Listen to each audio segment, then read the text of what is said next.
Hola, bienvenidos al canal Lucha Obrera Noticias. Es la primera entrevista que estamos haciendo. Mi nombre es Óscar Solórzano, soy secretario general de la Confederación de Trabajadores y Sindicatos de México. Un poco larguito el nombre, pero habría que decirlo. Y esperamos que este contenido que estamos grabando hoy sea, y debe de ser, y así está siendo, único en la historia de este país.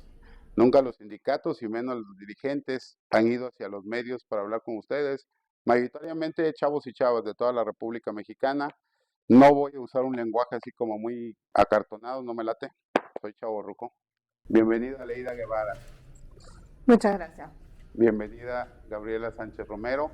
Mi compañera con mucho honor en esa transmisión. Perdón, te interrumpí. ¿Qué dijiste? Muchas gracias. Esa es la diferencia, que tengo que seguir aprendiendo a no interrumpir a una mujer.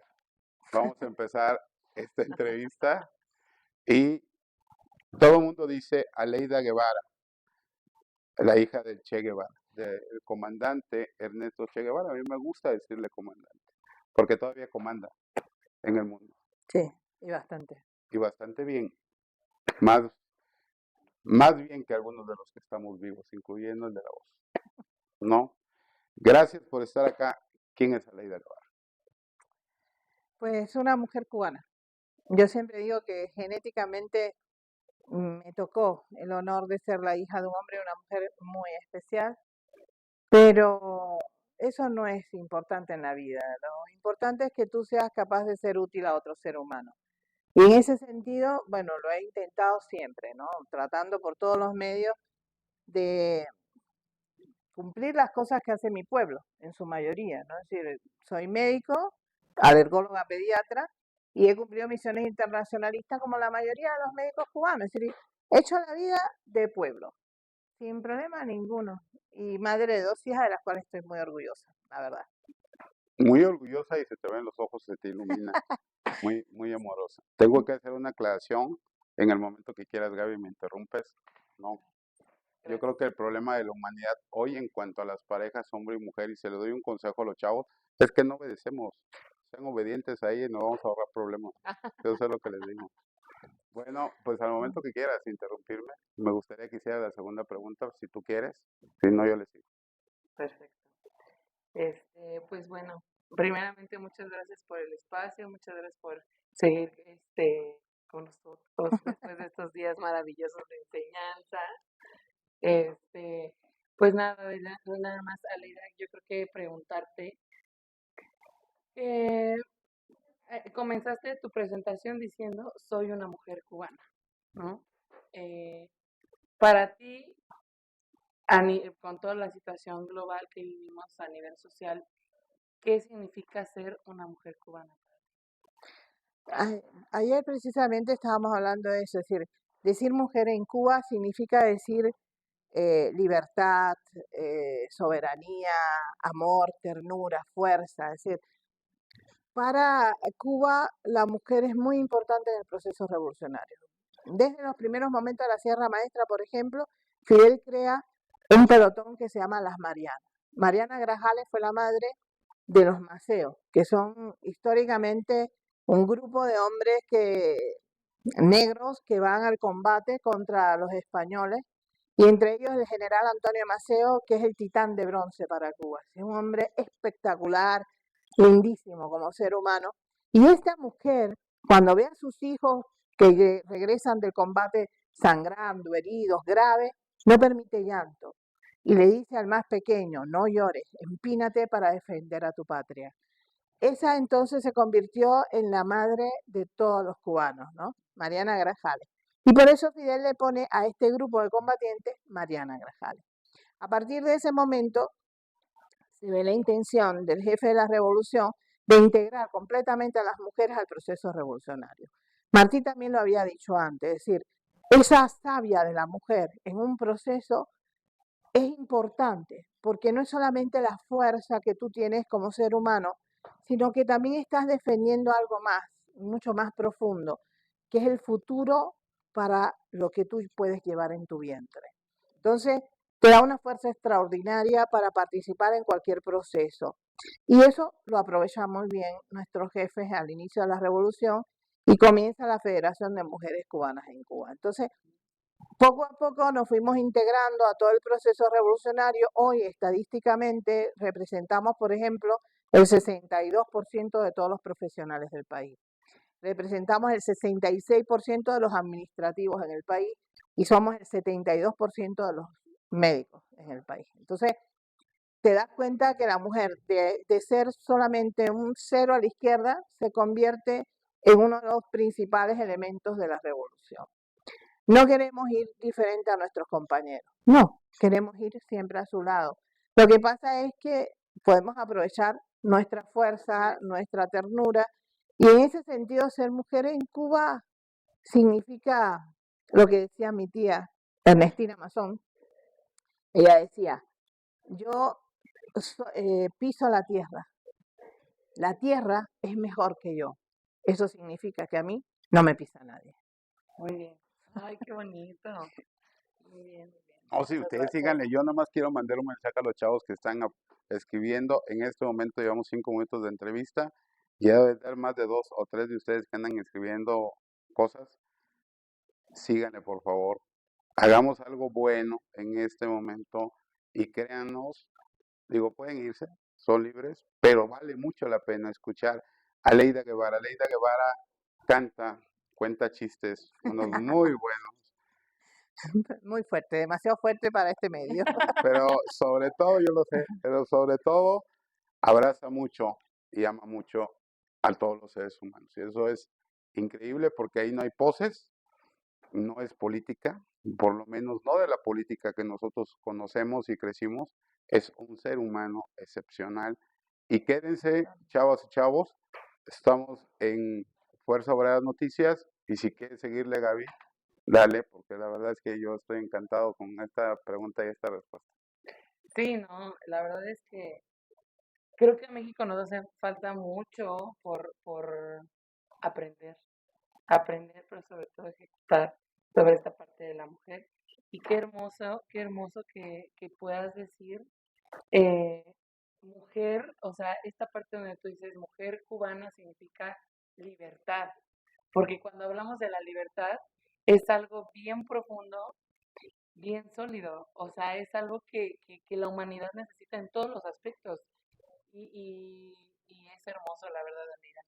En esta parte, en lo que comentaste, hay algo bien interesante que digo, la verdad es que hemos sido privilegiados por tenerte con nosotros estos días, porque han sido maravillosos, han sido de mucho aprendizaje,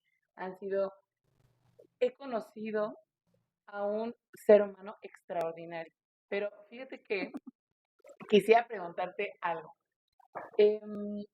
Para ti, yo veo que te causa mucho amor, o sea, es algo muy grande que emanas cuando ves a los niños, ¿no? Cuéntame, ¿qué es lo que sientes cuando ves a los niños? ¿Qué es lo que sientes por los niños del mundo? Yo soy pediatra, sí. Escogí muy bien mi profesión. La gente me dice, bueno, ¿por qué te hiciste médico? ¿Verdad? Mi papá era médico, ¿no? Y claro, desde muy pequeña él ha sido siempre mi ídolo, ¿no? Mi ejemplo a seguir. Pero hay algo más, sí. Cuando yo voy creciendo en Cuba, voy recibiendo mucho cariño, mucho afecto por el único hecho de ser la hija de un hombre que ellos aman, ¿no? Y de alguna manera tú tienes que aprender a devolver lo que recibes. En este caso, bueno, pues hay que devolver amor. Y la una manera para mí muy fácil de hacerlo era convertirme en médico, porque en Cuba la medicina es totalmente gratuita al servicio del pueblo. Y entonces de esa manera yo podía estar cerca del dolor de la gente y tratar de ayudar, tratar de hacer algo para que mejorara su vida, ¿no? Eso de alguna forma me hacía sentir que estaba devolviendo un poquito, muy poquito de lo que yo había recibido. Los niños son la esperanza del mundo. José Martí siempre dijo que los niños son los que saben amar. Para mí, trabajar con los niños es crecer, es sentirme viva todos los días, ¿no? Con los niños tú aprendes muchísimas cosas. De pronto te dicen cosas que tú nunca esperas y que te llenan de una fuerza extraordinaria. En Cuba yo he sentido eso muy cerca. Les cuento, por ejemplo, para que tengan una idea. En la parte más oriental del país, en un momento determinado, hubo un grupo de compañeros que recogían el café en montaña. Eso es un trabajo muy duro. Y de pronto dijeron, bueno, pues no, porque no se nos paga bien, qué sé yo, y más o menos hicieron un tipo de huelguita así rara, porque en Cuba eso no funciona, pero bueno. Los niños entonces, ¿qué hicieron? Con sus profesores, los mejores niños, terminaban la escuela a las 4:30 y salían a recoger el café que sus padres se habían negado a recoger. Y ellos decidieron llamarse los Ernesticos. Yo voy a Guantánamo, voy a conocerlos, y de pronto sale una chiquitica, flaquita, así, toda morena, y me dice, oye, ¿tú no te pones brava si yo digo que tu papá es mío también?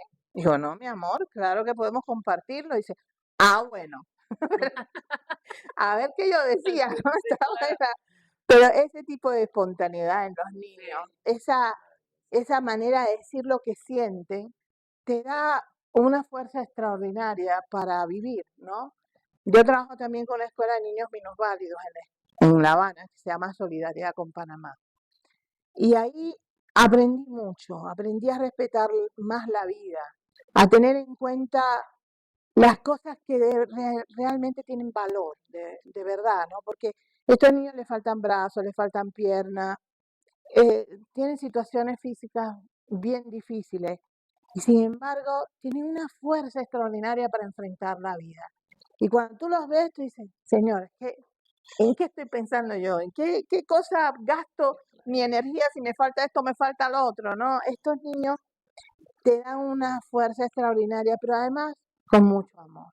Sí. Cuando yo llego a la escuela, como ellos ya me identifican como su madrina o la fotógrafa de los 15, ahora cuando regrese tengo que hacer esa función, pues resulta que te tratan, te abrazan, y esas cosas que ellos desprenden, ese amor, esa ternura, cuando tú ves a un niño sonreír, entonces tú dices, estoy haciendo bien mi trabajo. Cuando vas al hospital y logras, por ejemplo, cantando una canción, qué sé yo, que ellos se dejen atender y ven su mirada tierna esperando a ver qué va a pasar, eso tú dices, bueno, estoy haciéndolo bien, ¿no? Entonces, esa es la cuestión. Cuando hay un niño en cualquier parte del mundo, te da una sensación de que tú puedes llegar a ellos, de que tienes que abrazarlos, de que tienes que sostenerlo, de que tienes que amarlo, porque ellos te dan mucho más de lo que tú eres capaz de dar. Por eso para mí los niños son los seres más especiales del mundo y, y trato de protegerlos siempre. Es decir, donde quiera que esté, en cualquier lugar, si puedo hacer algo por un niño, lo hago con mucho gusto. Quiero formular una pregunta, Ujú. pero con mucho cuidado. A muchos nos molesta la cuestión de que el mundo por entero no se ha manifestado a favor de la protección de los niños y niñas de Palestina. Es un asunto horrendo que nos dibuja como humanidad de forma abominable. Tú eres embajadora Ujú. ahí en Palestina o por Palestina y quisiéramos saber, de verdad, que le expliques a todas las chavas y chavos de México, mujeres y hombres, qué está pasando con los niños de Palestina, por qué es urgente manifestarnos, por qué tenemos que tomar conciencia y, como dijo el poeta, tenemos que tomar partido y mancharnos las manos y los pies por Palestina. Mira, yo fui nombrada junto a 7 compañeros más y yo como embajadoras del retorno de Palestina. Y para mí es un gran honor, pero como soy la única mujer, yo dije, bueno, yo estoy pidiendo por favor que me dejen hablar en nombre de los niños y las mujeres palestinas. Y no había todavía ocurrido esto, pero ya había una necesidad tremenda, porque esto que hoy está pasando es como si fuera la punta de la montaña, ¿no? Pero esa montaña ha ido creciendo durante muchos años, casi 75 años. Palestina fue durante 25 años protectorado de los ingleses. Ahí fueron dominados por los ingleses en ese sentido y después los ingleses y los Estados Unidos hacen que en ese mismo territorio pongan a Israel, al Estado de Israel. Eso empezó entonces el combate contra el sionismo. porque los israelitas empezaron a expandirse, no se conformaron con el pedazo de tierra Claro. que ya era demasiado grande, el que Así le es. habían dado, sino que empezaron a expandirse. Ya en 1959, cuando mi papá llega a Gaza, que visita Gaza, ya hay una guerra en ese sentido. Ya Israel ha desplazado a más de 270 aldeas y ha pasado todos estos seres humanos a la zona de Gaza. Ya vivían en situaciones infrahumanas en ese momento. Cuando papi llega, cuentan los dirigentes palestinos que estaban allí que ellos le quisieron enseñar el lugar, ¿no? Las cosas que estaba viviendo el pueblo palestino. Y mi papá dijo, no, yo no quiero ver eso. Yo quiero ver el lugar donde ustedes se están preparando para la resistencia. Yo quiero ver el lugar donde ustedes están preparando las armas para la resistencia. Ya desde aquel momento mi papá dijo, hay que resistir, ustedes están resistiendo, pero tienen que prepararse para esto. Ha costado mucho trabajo, porque sabes que la gente se divide mucho. Los palestinos sufrieron eso, se han dividido en pedazos y eso lleva a que no tenga la fuerza suficiente para enfrentar a Israel. En estos momentos la unidad es más efectiva, realmente se siente. Y ellos decidieron tomar la iniciativa porque estaban en un momento muy crítico. Es decir, Israel estaba acabando con la vida del pueblo. Poco a poco estaba acabando con los pocos campesinos palestinos que quedaban. Deciden entonces hacer una acción para llamar la atención al mundo de lo que está ocurriendo, porque lo peor de todo esto es que durante todos estos años el mundo ha vivido de espalda a esa realidad. Cuando papi visita Gaza en el 59, el problema de Palestina pasa de ser regional a internacional, porque él lo denuncia. Y es un dirigente ya reconocido, extranjero, que llega, ve aquello y lo denuncia. Entonces, bueno, claro, esto hace que también los palestinos tengan un amor tremendo por el Che, ¿no? Una cosa extraordinaria por él. Y cuando tú ves lo que hoy está ocurriendo, tú dices, bueno, a ver, ¿de qué ejército estamos hablando? Porque todo el mundo habla de la inteligencia israelita, por ejemplo, que es muy buena, que es muy activa, que tiene mucha manera y tecnología, sí. Pero ¿y dónde está esa inteligencia? ¿Dónde está ese ejército? Porque matar a niños y mujeres, eso no es un ejército. Esos son asesinos cobardes. Porque tú no te enfrentas a tu enemigo. Si es Hamas, bueno, pues arriba, vamos a combatir entonces. Pero no van a combatir a Hamas. Están bombardeando lugares donde saben que están mujeres, ancianos y niños. Es un crimen que no hay comparación en nada en lo que hemos vivido en la humanidad. No se puede comparar con nada. Lo último una de las cosas últimas que han hecho es que dejaron entrar unas comidas, un alimento, porque además lo están matando de hambre. Y cuando los palestinos fueron a recoger los alimentos, los bombardearon. Los bombardearon. Entonces, tú dices, ¿qué es esto?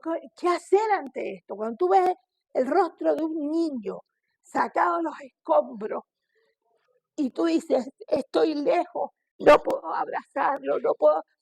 ¿Y qué hacer? ¿Cómo romper esto? ¿Cómo llegar a ellos?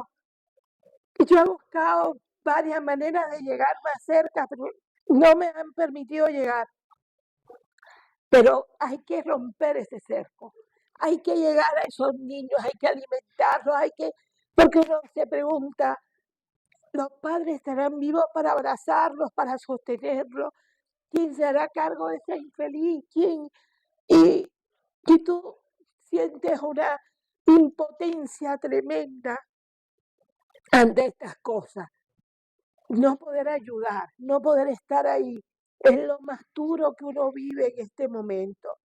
Sonreímos, seguimos viviendo, pero tienes en el corazón esas cosas de que allá están exterminando un pueblo. Y si nosotros no somos capaces de frenar eso, nos vamos a convertir en cómplices de ese asesinato. Y eso es lo que nosotros queremos denunciar al mundo y que lo tengan en cuenta. Hay que acabar con esto, no se puede permitir esto, de verdad no se puede. Los niños y las mujeres, los ancianos, los médicos, tienen que estar en paz, tienen que poder vivir. Si usted quiere combatir a un enemigo, hágalo, pero no destruya a un pueblo. No acabe con lo más sagrado de un pueblo, que es la vida de las mujeres y los niños. Entonces, eso es lo que está ocurriendo en Palestina y el dolor es tremendo porque uno se ve incapaz de poder ayudar. ¿Por qué guardamos silencio? ¿Por qué la humanidad guardamos silencio? Porque en las redes sociales cualquiera, un niño, un adulto puede encontrar esas imágenes. Hay gente valerosa que han subido, han relatado. Nos llega todo el dolor. Yo espero que lo que acabas de relatar, que obviamente las leyes de la entrevista dice o del periodismo clásico que no puede un entrevistador sacar sus emociones, yo no pude evitarlas y el más alto honor que he tenido de trabajar con las mujeres líderes sindicalistas hoy contigo es ser vulnerable y demostrar mi vulnerabilidad como hombre y como ser humano. Y hoy está siendo un privilegio. O sea, si tengo lágrimas en los ojos y mis lágrimas son de privilegio. Pero yo quiero saber por qué guardamos silencio. Por miedo. La peor cuestión de todo esto es el miedo. Si eso le hacen a Palestina, ¿qué nos podrían hacer a nosotros? La gente puede preguntarse, ¿no? Si Israel actúa de esa manera y nadie lo cierra, nadie lo presiona, nadie es capaz de decir basta, entonces, ¿qué pueden hacer con nosotros también, no? Desaparecernos de la faz de la tierra. Y la gente, desgraciadamente, siente miedo. Pero tenemos que pensar más allá. Es decir, esto está pasando hoy en Palestina. Y yo le digo siempre al mundo árabe, pónganse en remojo. Porque si los israelitas logran su objetivo contra Gaza, después vienen ustedes. No se va a quedar ahí ellos. La aspiración de ellos es de exterminio total. Entonces, hay que reaccionar. Lo que tienen que hacer es ponerse a reaccionar ya. Por ejemplo, los yemenitas, que están haciendo su labor tratando de impedir que los barcos lleguen a Israel. O la resistencia del Líbano, que cada vez que Israel dispara hacia la población civil, ellos les vuelven a ripostar. O de algunas otras resistencias árabes. Pero cuando el pueblo sigue muriendo, tú te das cuenta que esto no es suficiente, que hay que hacer algo más. Y hay que romper ese cerco en que está el pueblo y hay que llevarle todo lo que necesitan para sobrevivir. Y el mundo árabe lo puede hacer. Tiene los recursos necesarios para hacerlo, pero no tiene las agallas. Y eso es lo que más duele, porque después vienen ellos. Claro. Vienen ellos. Sin duda. Entonces, de todas maneras, yo creo que tenemos que seguir levantando la voz. Tenemos que tratar de ver cómo de alguna manera podemos llevar medicamentos, alimentos o personal médico para ayudar. Tenemos que hacer algo. Lo que no podemos de ninguna manera es seguir permitiendo esto. De ninguna manera. Yo quiero hacer un llamado, hacer este pequeño entrelace. Estás ahí. Yo espero que te llegue y te conmueva el mensaje, ¿no?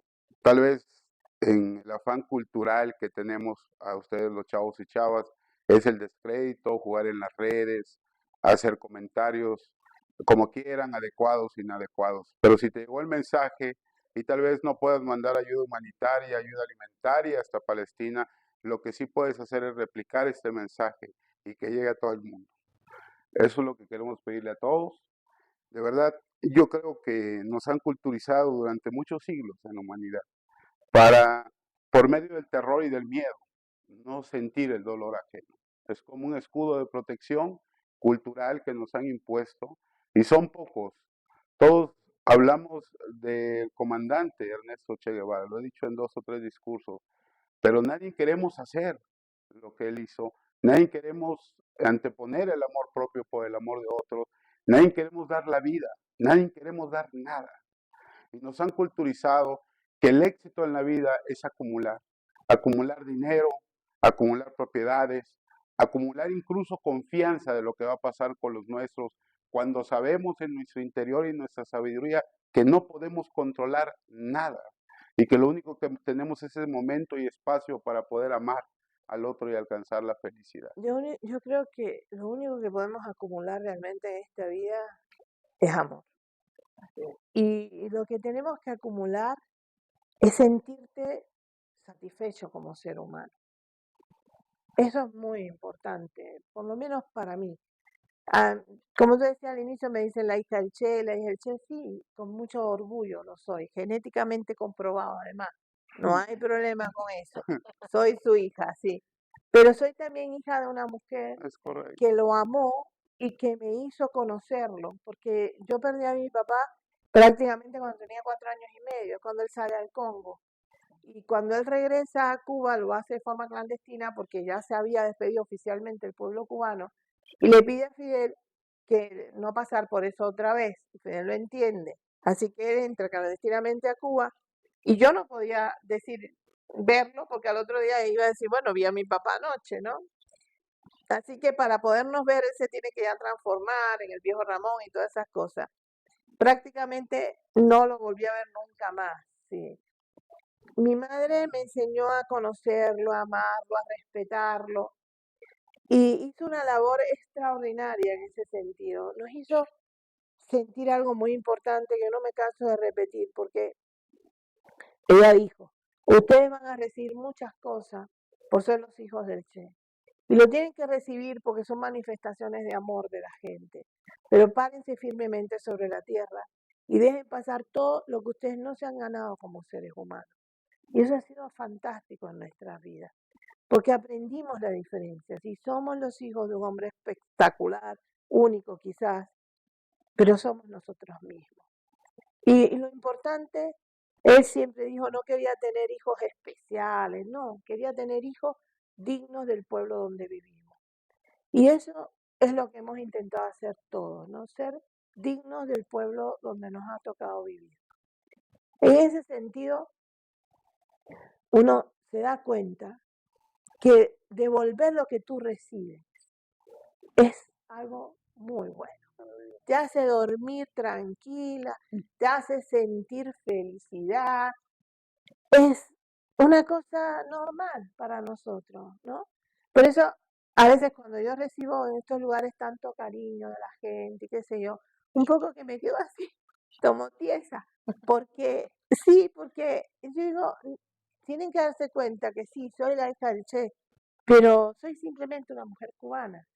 Y si hago bien mi función social, eso es lo importante, ¿sí? Y eso es lo que hay que tener en cuenta. No ser hijo de, sino sentirte parte de un pueblo, de una sociedad, ¿no? Y en ese aspecto hemos aprendido cosas muy hermosas con la Revolución Cubana. Y una de esas cosas es amar a la gente y saber que nosotros solos no somos nada, que lo importante es cuando tenemos un conjunto de gente. No sé si han leído un poeta latinoamericano espectacular, César Vallejo. Él habla de un poema, en un poema habla de la muerte, ¿sí? Un cadáver, está muriendo. Vienen 2, 3 personas alrededor del cadáver, pero el cadáver sigue muriendo. Vienen 3, 4, 5, miles de personas, pero el cadáver sigue muriendo. Viene toda la humanidad, entonces el cadáver se levanta y comienza a andar. Eso es espectacular, ¿sí? Cuando tú sabes que la fuerza que tenemos como pueblo es extraordinaria, es hora de usarla, es hora de tenerla en cuenta. Y entonces marchar con la gente, a buscar una vida diferente, algo mejor para todos nosotros. Y eso es simplemente lo que nosotros queremos en Cuba, ¿no? Tratar de que la gente pueda vivir un poquito mejor y si eso lo podemos hacer siendo médicos, maestros, ingenieros, lo que seamos, pues nos llena de satisfacción humana. Voy a gandallarme la pregunta porque Gaby está tomando posición ahí. Pero no más, no es pregunta, es una anécdota. Lo estoy entrelazando en mi mente con lo que estás contando. Soy abogado, abogado, presumo de ser abogado laboralista porque soy abogado en general. Pero un día tenía un problema muy grave. Te voy a contar qué pasa en México. Voy a empezar a abrir la boca. Siempre abro la boca. En Petróleos Mexicanos, que es la empresa en América Latina, la mexicana de petróleo más rica de América Latina, el sindicato tradicional de siempre se unió con la empresa y entonces sacaron un articulado en el contrato colectivo. Tu hombre, mayoritariamente, lo dejaron expuesto pues a trabajadores, pero ahí hizo un porcentaje mínimo de mujeres. El 94% son hombres, si no es que más. Y dijeron, tienen la oportunidad de que cuando se jubilen y fallezcan, en vez de darle el 100% a su sucesor de ese derecho, le puedan entregar el porcentaje que ustedes decidan. Si ustedes, ahorita que te entrego la pensión, me firmas que vas a reducir esa pensión al derechoso que le llamamos nosotros en un 30%, por ponerte un ejemplo, te doy 1.000.000 por ese 30, en una sola exhibición. Si es de 40, si es de 50, si es de 60, y lo bajaron hasta el 70%. Y entonces una reunión, Senado, ya sabes cómo son los políticos, ¿no? Que les gusta y todo. Y entonces me invitan a una de esas reuniones. Y entonces se me ocurre invitar a los trabajadores porque me entró la desesperación. ¿Cómo planteo este asunto en la forma real de vivencia de un trabajador y su familia y en un derecho? ¿No? Obviamente me fui a la Convención Internacional, ya sabes, ¿no? Todo el rollo. Pero yo quería empatarlo en una vivencia. Y entonces al entrar me desesperé tanto que entonces le dije a la única mujer de un trabajador petrolero que venía con su esposo ya jubilado y que me explicara cómo le iba yo a hacer. Y me dijo, ¿usted fue a la escuela? Sí, pero mi escuela no llega a la tuya. Tú lo viviste. Yo no lo viví. Quiero que me expliques, porque yo quiero entrar a no dejarles ningún argumento. Si yo les doy un argumento legal, ellos me van a traer 40 interpretaciones de la ley. Yo no quiero eso. Y entonces me dijo, ¿te puedo decirlo como yo lo digo? Le dije, sí, por favor, adelante. Mira, me dijo. Así, este pendejo que está acá, trabajó 40 años de su vida. Dijo, ¿a qué horas entrabas? A las 7 de la mañana. Y aquel nada más contestaba. Ok, ¿a qué horas te levantabas todos los días durante 40 años? A las 6 de la mañana. ¿Y qué hacías? No, pues me metía a bañar, salía de bañar, yo comía, me ponía mi ropa y me iba a mi transporte, porque ellos tienen transporte. Ok, yo me levanté, licenciado, todos los días durante 40 años a las 4 de la mañana, para que este idiota tuviera comida caliente, su lunch que iba a llevar, su ropa planchada, esa pensión, su trabajo y lo que gana, la mitad del salario es mío, si no es que más. Porque yo lo mandaba a trabajar a él, pero yo trabajaba para él durante 40 años. Y ese argumento de vida de una mujer que lo iba atrás y que yo no lo había pensado así, pero que es tan obvio y me avergoncé a mí mismo, está a la vista mía todos los días, porque yo también tuve una mamá trabajadora maestra y un papá que trabajaba, no lo supe interpretar.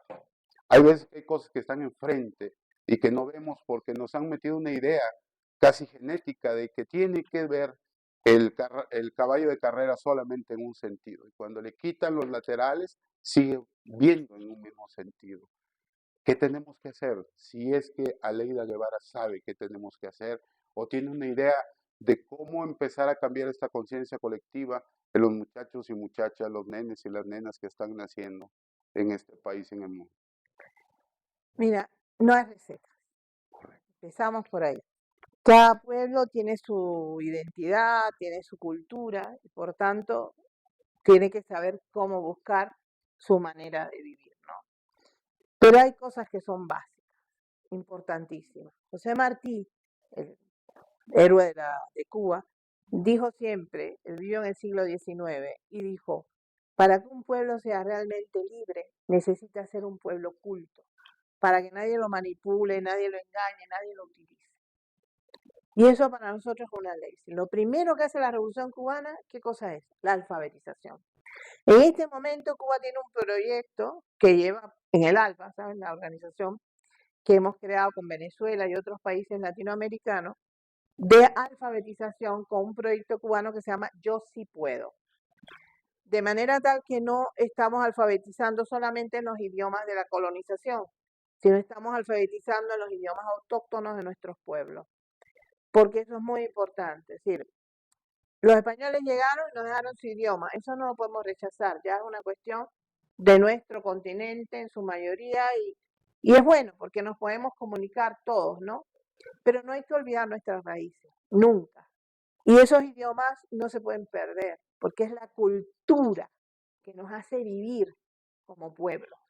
Entonces, lo más importante sería poder llegar a todas estas personas y darle la educación necesaria, no solamente en español, sino en su propio idioma. Chávez fue más allá. Chávez dijo, en cada región donde haya una comunidad autóctona, los niños tienen que en la escuela aprender el castellano y el idioma de la región. Y eso es muy importante, porque entonces le da fuerza a nuestra cultura. Y de alguna manera empezamos a darnos cuenta de quiénes somos nosotros.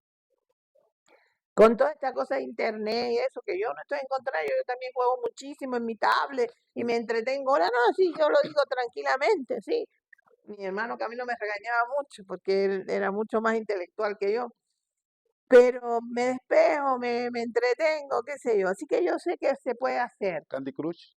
No, ese no me gustó No te mucho. gusta. Otro más interesante.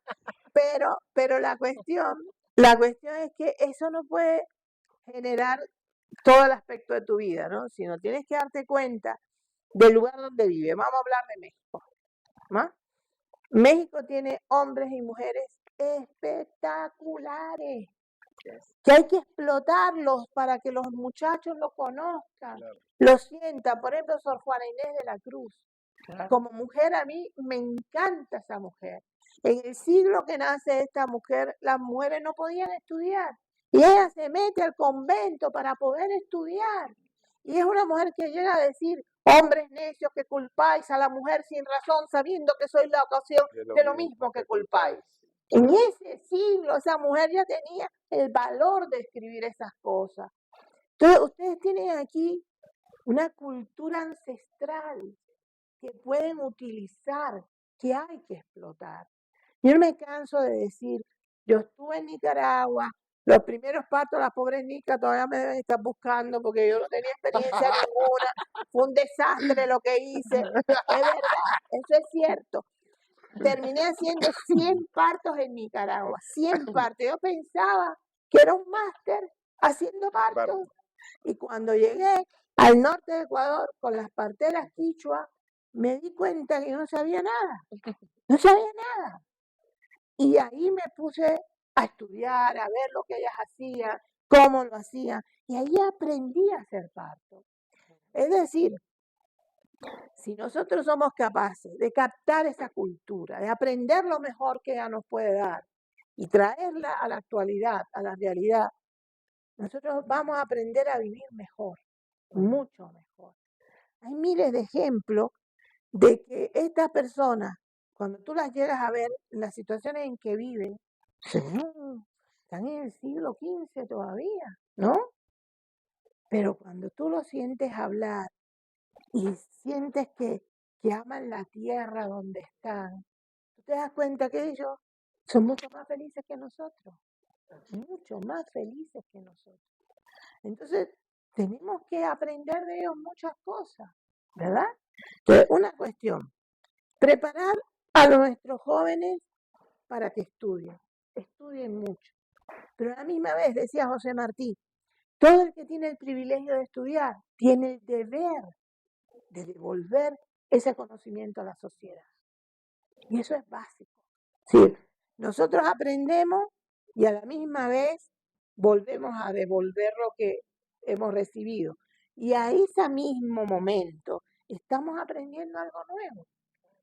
Porque hay que escuchar a nuestros mayores. Hay que escucharlos. ¿Cómo se cultiva? Por ejemplo, ¿cómo se cultiva una cebolla? A ver, ¿a qué hora se debe cultivar una cebolla? Tiene que ser en la madrugada. ¿Por qué? Porque el sol no da todavía de forma fuerte, y no reseca la tierra todavía. Usted saca la cebolla y la saca con todos sus jugos, todas sus vitaminas. ¿Con quién aprendí eso? Con la gente que cultiva. Un indígena. Él me enseñó esas cosas. Entonces, tenemos primero que escuchar. Segundo, tratar por todos los medios de darle herramientas de conocimiento a los pueblos para que sepan cómo defender su soberanía. Eso es muy importante. Pero para todo esto hay que buscar algo muy importante, que es la unidad. Ahora, ¿cómo hacemos unidad? Primero tenemos que respetarnos unos a los otros y darnos cuenta que nadie es mejor que nadie, ¿no? Eso es primero, educación, respeto, unidad. Cuando llegamos a la unidad, entonces ya tenemos fuerza para caminar. Si nos dividimos en pedacitos, no hay manera, nos aplastan, nos consumen. Porque esta sociedad donde ustedes viven consume a la gente. Claro. Yo veo por televisión o noticias, ay, tal cosa, ay, qué bueno sería tener eso. Y yo caigo en la misma porquería, porque tú dices, no, qué bueno, Yo también lo quiero. como me alegraría mi vida, ¿no? Un pelador de eso así. Y yo llego a la casa y digo, no, qué lindo, qué bueno. Y después dice, lo miras, bien, ¿y esto qué es, chico? ¿Qué cosa es esto si yo tengo un peladorcito que hace esto y lo otro? Pero esta sociedad te lleva a eso, a consumir, a consumir, a consumir, y a no darte cuenta Al deseo de lo banal. de qué tienes al lado y que hay gente que no tiene la posibilidad de adquirir ni la mitad de las cosas que tú tienes. Entonces, empezar por nosotros mismos a sentir la necesidad de ser solidarios. Eso es algo que debemos educar en las nuevas generaciones. Sin solidaridad no hay futuro. No hay futuro. Porque entonces seríamos solo yo y yo. Pero yo solo no sobrevivo. Y eso la gente tiene que darse cuenta. Tú puedes ser el tipo más rico del planeta. Te enfermaste, hermano. Y te falta, tienes necesidad de un riñón. Entonces, ese dinero no te lo va a poder comprar porque, bueno, sí, hay bandidos que venden a seres humanos. Eso también lo sabemos. Y que hay tráfico de órganos y tráfico. Sí, pero eso no es correcto. Sabes que si tú aceptas algo de eso, eres tan criminal como el que mató a la persona y te dio el órgano. Sí. Y uno tiene que tener conciencia también de estas cosas. Por lo menos en los países donde se llaman cristianos o católicos, ¿no? O musulmanes o religiosos de alguna manera, tienen que tener respeto a la vida. Entonces tú dices, bueno, el dinero no te puede comprar la vida. No te la puede mejorar, yo no digo que no, pero no puede comprarte ni la felicidad ni la vida. Aquí hay una canción que cantan también muy popular, que nunca me la he podido aprender, pero es lindísima. Échatela, onda. No, es que no me la sé, de verdad. Dime no me la cómo sé. va. Es de cuando a la comparación de que un rico, por ejemplo, tiene su casa, Ajá. pero tiene que cerrarla con miles de rejas y todo para que no les roben. El pobre tiene su casa, pero puede abrir las puertas tranquilamente, pero no tiene nada que le roben. Y vive mucho más libre y mucho más feliz en ese sentido, ¿no? El rico tiene una piscina, pero este de aquí vive al lado de un río, entonces tiene el río todo en su amplitud para bañarse, para disfrutarlo. Es decir, cuando tú comparas realmente lo que tiene uno y lo que tiene el otro, tú te das cuenta que este que no tiene tanto dinero aprovecha más la vida, la disfruta más, la siente más. Y de alguna forma nosotros tenemos que estar conscientes de estas cosas. Yo no digo que el dinero no sea bueno para resolver problemas. Yo siempre aclaro, disculpen la palabra, yo soy pichón de comunista, es decir, soy miembro del Partido Comunista Cubano, pero no se come mierda, ¿no? O sea, no lo soy. A mí me gustan las cosas buenas, bonitas, sabrosas, a mí me gusta todo eso, pero lo que más me gusta es poderlo compartir. Claro. ¿Te das cuenta que eso, cuando llego a mi casa y mis vecinos vienen, alguna gente, oh sí, trae un café, quiere mi hija, que es la que hace el café, Celi, ¿le brindas café? Y ella le hace el café y no sé qué. La directora de Solidaridad con Panamá llega a mi casa y enseguida, café, y digo, ¿hay o no hay? Bueno, sí hay, dale, para ti sí hay. Y ese tipo de cosas. Tete, tengo una posibilidad, algún dinerito, ¿necesitas algo?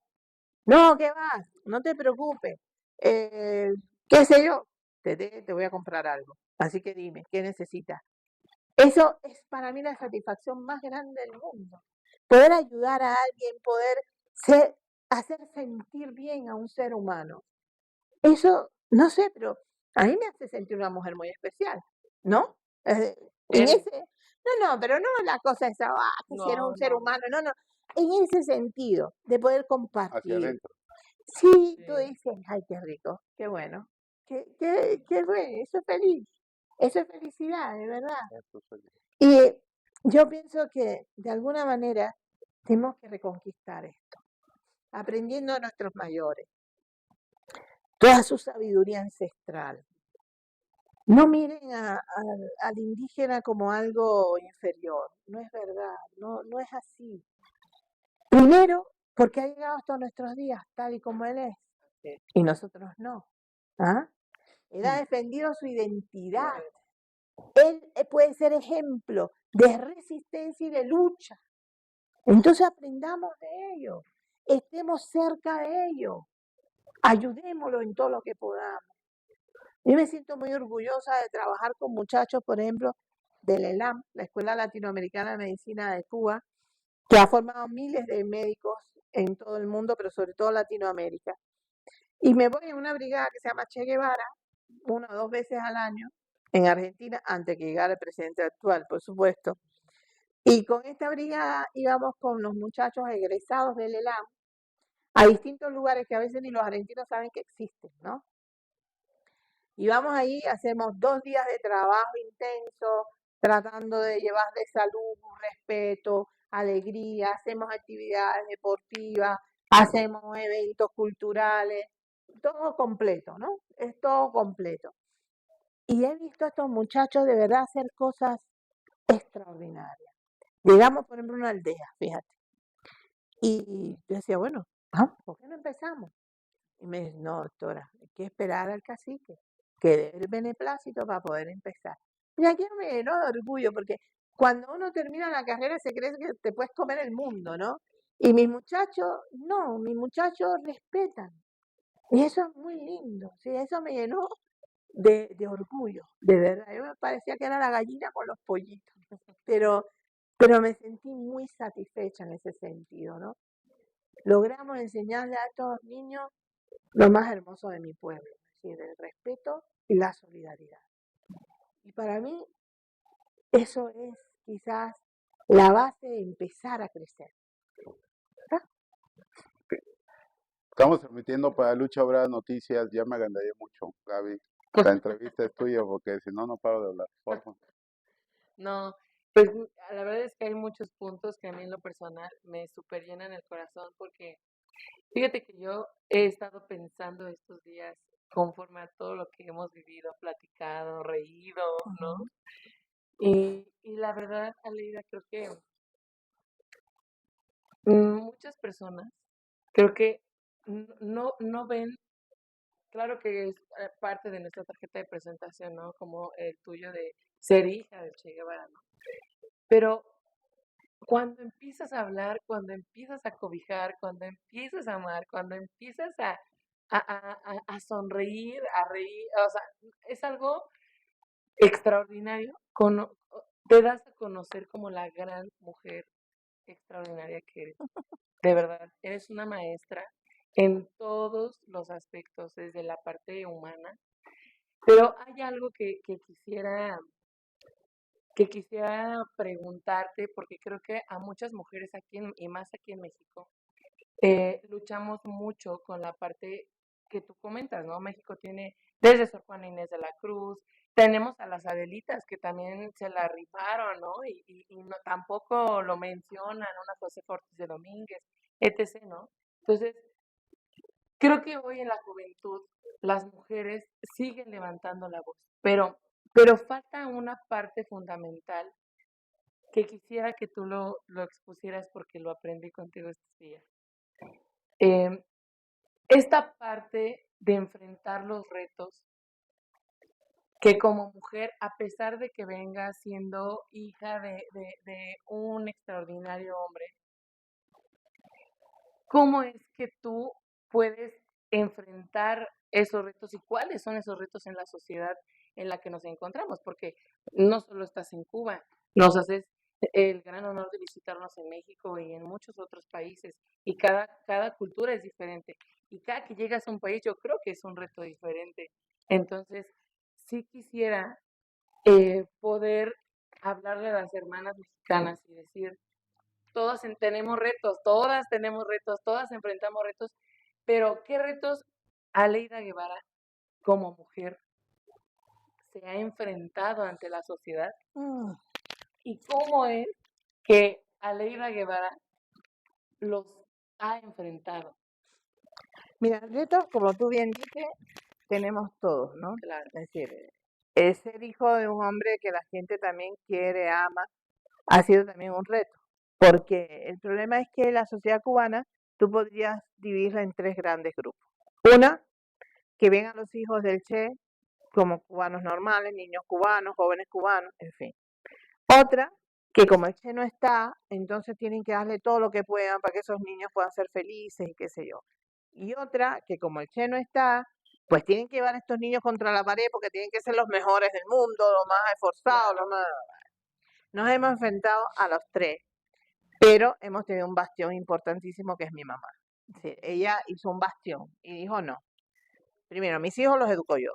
Primera cuestión. Segunda, aquí son niños iguales que cualquier otro niño, sin ningún tipo de diferencia. Y nadie me puede exigir más ni menos. Segunda cuestión. Y tercera cuestión. Nos enseñó eso que te decía de pararnos firmemente sobre la tierra y empezar a valorar lo que no nos tocaba dejarlo pasar. claro. Esas cosas hicieron posible que nosotros pudiéramos vivir muy tranquilos en Cuba y, bueno, enfrentar las cosas sin problema. Pero también nos exigió que fuéramos consecuentes. Es decir, si este pueblo te ha amado, si este pueblo te ha dado todo lo que tú tienes, entonces tú tienes que ganarte la dignidad de ser hijo de ese pueblo. Y eso fue importante porque nos exigió aprender todo lo que pudiéramos, ser los mejores estudiantes, ¿no? Porque de alguna manera teníamos que devolver al pueblo lo que nos había dado y ganarnos el derecho a decir lo que sentíamos. Pues ella decía, es muy fácil criticar, eso lo hace cualquiera, Claro. pero ¿qué solución tú propones? ¿Y cómo le ejecutas, no? Ah, Al final. bueno, entonces en eso toda la vida nos exigió que si nosotros dábamos algún tipo de crítica, fuéramos capaces de dar algún tipo de solución. Y así nos fuimos formando, nos fuimos educando. Y la verdad es que, mira, te puedo decir que hay gente que a veces se confunde, ¿no? Y que dice, "Uf, hijo del Che, estos deben ser que viven muy bien, ¿no? Y que viven no sé cuánto. Pero cuando en un momento determinado conocen dónde vivimos, cómo vivimos, no, espérate, no tienen nada del otro mundo, ¿no? Viven. Eso también cuesta que la gente conozca, ¿no? Realmente quiénes somos, cómo actuamos. Pero tranquilo, no hay problema. Seguimos caminando. La cuestión es que nunca nos han podido señalar con un dedo. Nunca. Porque en mi casa toda la vida se trabajó algo muy importante y es la ética. Si tú eres hija de un hombre como el Che Guevara y una hija como Aleida Marzo, ¿sí? Tú no puedes robar, tú no puedes mentir, tú no puedes hacer una cosa que degrade a tus padres, no puedes, de ninguna manera, ¿entiendes? Entonces, claro, la vida a veces, bueno, una mentirita esas así suavecita podría ser buena, ¿no? Pero no puedes, No, no. porque va en contra de tus principios, Claro. va en contra de tu educación. Y adelante el carro, hay que enfrentar lo que venga, con una lengua muy dura, eso sí, que me ha costado muchas veces que, bueno, a ver, me digan ¿Te pareces tanto a mí?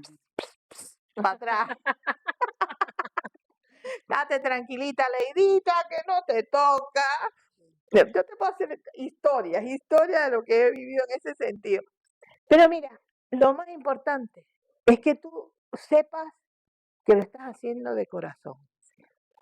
Sepas que estás satisfecha con lo que estás haciendo y puedas dormir en paz y tranquila. Y eso es lo que yo he intentado.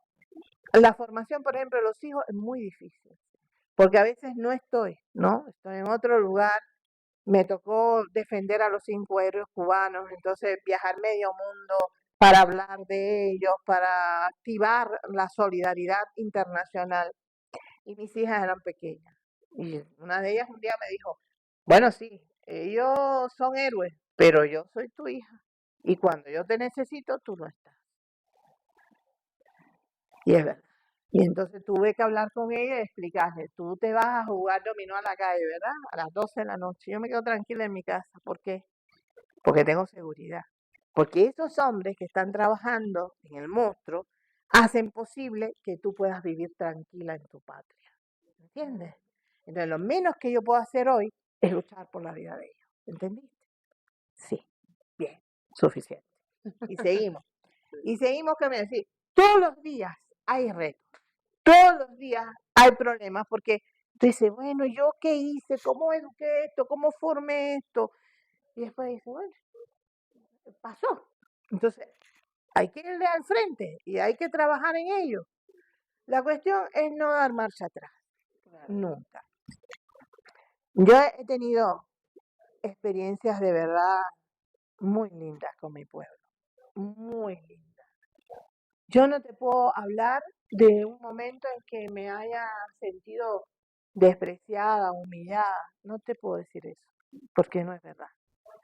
Y cuando un hombre ha tratado por alguna forma de, no sé, de hacerse el superior, tranquilo, se le bajan los humos, Ahora, sin problema estoy ninguno. acá, estoy acá. No, no, Estamos no. transmitiendo para Lucha Obrera Noticias. Vamos a hacer una pequeña pausa.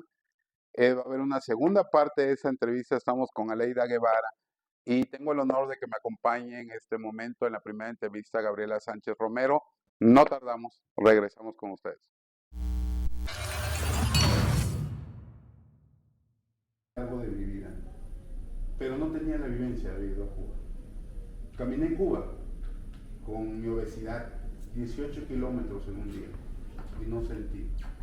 Vi lo que hicieron con una magnánime ciudad donde en ese paseo vi muchos escudos francmasónicos. Vi el Capitolio, olía la Habana.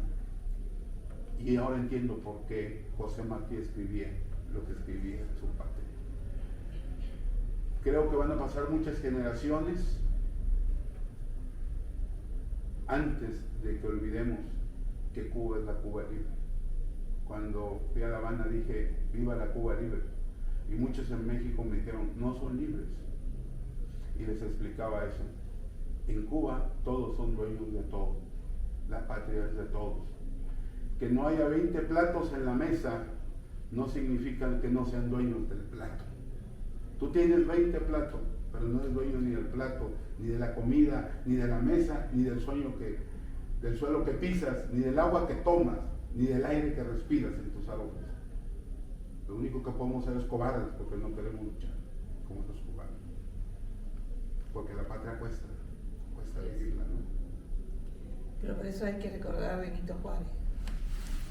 Se puede perder una guerra, porque no estemos preparados para ganarla, porque no tengamos las armas suficientes. Pero lo que no se puede de ninguna manera admitir es que las nuevas generaciones acepten esa derrota como propia. Y ahí es donde está la cuestión, las nuevas generaciones. Nosotros también tenemos dificultades en ese sentido. Hay que trabajar con los niños, hay que trabajar con los jóvenes, no desde el punto de vista dogmático, no, para que sientan lo que realmente tenemos, para que sientan lo que es vivir en un territorio libre de América. Y eso hay que trabajarlo todos los días. Y pasa igual acá. Hay que trabajar con los jóvenes, con los niños, llevarle a estos grandes hombres y mujeres de nuestra historia para que los puedan tocar, para que sientan que ellos son sus hijos y que aquellos son sus padres o sus abuelos. Y sentirlo como nuestro, como propio. Como nosotros decimos, yo soy Fidel. Eso es lo que nosotros tenemos que replicar en nuestra gente. Que sientan que son esos hombres y esas mujeres que pueden ser. Muchas gracias, porque además Benito Pablo Juárez García es mi paisano, yo soy oaxaqueño, y muchos dicen que la grandeza de él fue ser el primer presidente indígena de México. Nosotros los oaxaqueños no creemos que eso sea totalmente cierto, que es parte de un todo. La grandeza de Juárez es la resistencia, el conquistar todos los días sus libertades y el saber que se podía, lo que la gente después empezó a llamar fe, la seguridad de saber que a través de un pensamiento construyes una materia, y él tenía ese pensamiento. Adelante, Gaby, por favor. Pues la verdad es que creo que hemos tocado ahora sí que fibras muy, muy esenciales, ¿no? Para que haya realmente un avance en toda la sociedad, en cualquier región, en cualquier localidad. Y creo que cada región, cada localidad tiene sus problemáticas, tiene sus dolencias, de acuerdo a su contexto, circunstancias. Pero lo más importante que quisiera que me lo transmitieras, nos lo transmitieras a todos los que estamos aquí viendo, es cómo lograr la unión humana a nivel mundial. Y con eso nos despedimos. Para no alargar. No, nos ganó la televisión. Es realmente muy difícil porque tú puedes cambiar en momentos la situación económica de un país. Tú la puedes cambiar, la puedes modificar, pero la mente humana cuesta mucho trabajo modificarla. Y nos ha enseñado toda la vida a vivir en el individualismo, para nosotros mismos. Entonces, romper eso es quizás la tarea más apremiante que tenemos en el mundo.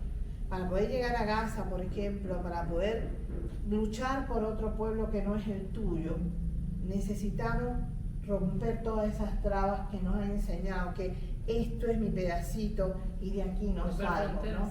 Es como José Martí decía, patria es humanidad. Sí. Y eso es algo que deberíamos aprender todos, porque es la realidad. Aquellos del norte no viven sin nosotros, no viven sin nosotros.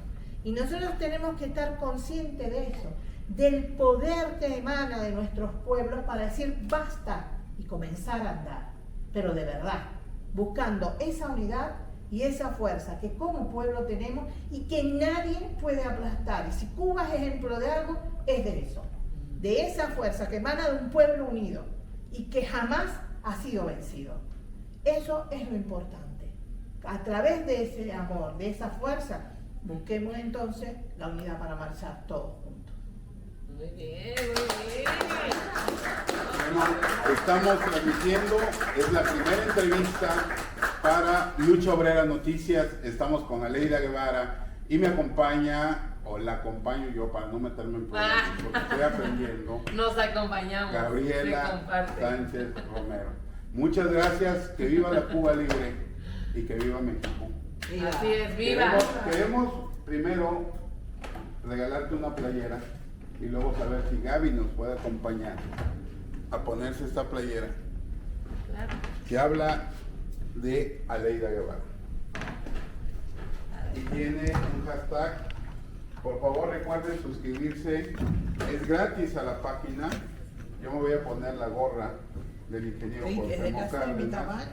Darle like y la campanita. Compartir y comentar.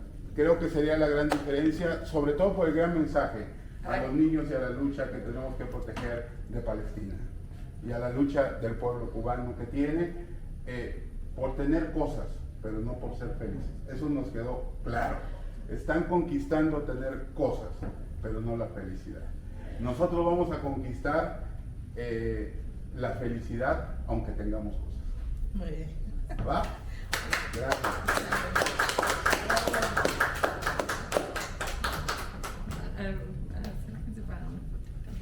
Okay.